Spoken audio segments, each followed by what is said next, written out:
Hi, everyone. I'm Gina Doyle. I'm Senior Product Designer for Runner Fleet, and I'm here with Darren and Gabriel today. Wanted to give them some time to introduce themselves real quick. Hi, I'm Darren. Hi, I'm Gabriel, Product Manager for Runner SaaS. Awesome.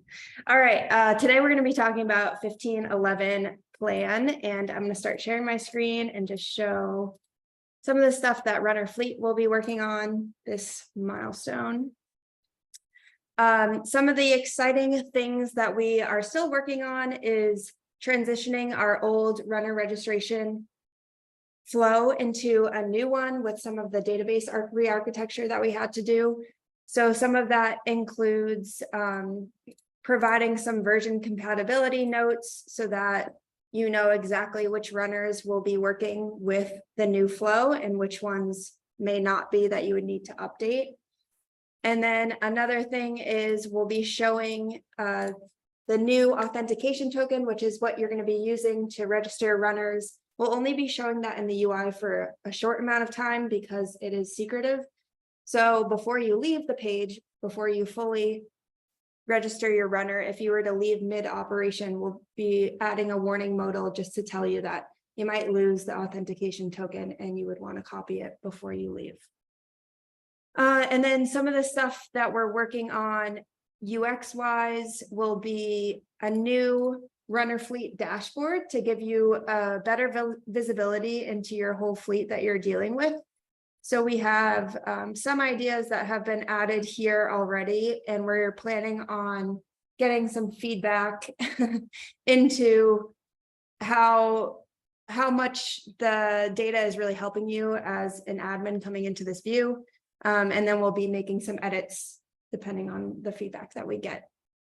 And then another fun one that we're working on is how to add data for multiple runner managers, not actually machines that we're calling right now. This is also related to the registration flow that we're working on, because now when you're dealing with runner managers that have the same configuration, they may all have the same, they will roll up into the same auth token and they'll be grouped in the UI. So we want to just make sure that we're showing you the right data there. And this is in solution validation right now. So by 15.11, we should have this finalized design-wise. I think that is all I wanted to bring up. I'll pass it to Gabriel or Darren. Yeah, I'm going to take it. Thank you, Gina. That was amazing. Thanks for sharing. And I'm going to share my screen as well. And give you a short outlook on what we're working on in the runner SaaS domain. So if you followed the latest video, then it isn't too surprising what I'm showing today. We are continuing to work on transitioning macOS to M1 on AWS. We are right before testing and transitioning our current customers over. So I think the next 4 weeks will be if you're part of the current beta customers, you will get a notification and then we will ask you in some weeks to start trying out the new tags and see if everything works out. And then hopefully we can make it available this or next milestone. The other thing I'm showing is our GPU-enabled runners. That's great for MLOps or ModelOps workloads. Unfortunately, we couldn't hit the current milestone, so we have to push it to the next one. But yeah, that's also to be expected for next milestone. That's it, and then I would hand over to Darren. Hey, thanks, Gabriel, and thanks, Gina. Super exciting work on Runner SaaS stuff. Let's see if I can share my screen. And Gina, the designs for the dashboard are just super awesome. So for Runner Core, and I'm so honestly working with a really great bunch of product managers and designers on this course, super awesome. So for the gory details, back to Runner Core, the binary that could, here's what we're doing or planning to do. Again, we plan aggressively here in 15.11. So the first area I just want to highlight really fast, I'm not going to go into much detail, but this is the next runner token architecture. This is the backend stuff that Gina alluded to when she described, I believe, the registration flows. And so there's continuing work here that's planned in 15.11 in the backend areas to sort of make all of that happen.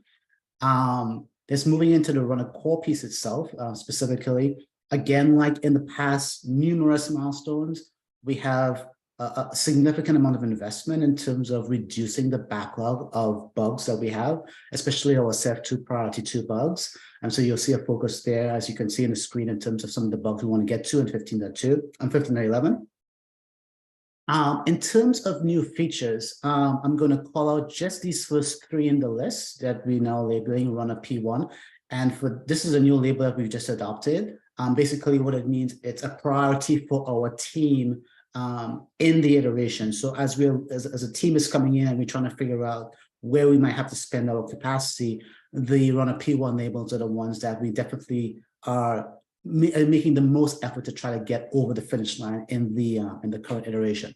And so in terms of features, we're looking to adopt the UBI 8 for those customers that are using Red Hat's UBI 8 images for RHEL, for the runner. We're going from UBI 8 base to UBI 8 minimal, so it's a much more smaller footprint. It increases security and that sort of thing. And so take a look at that.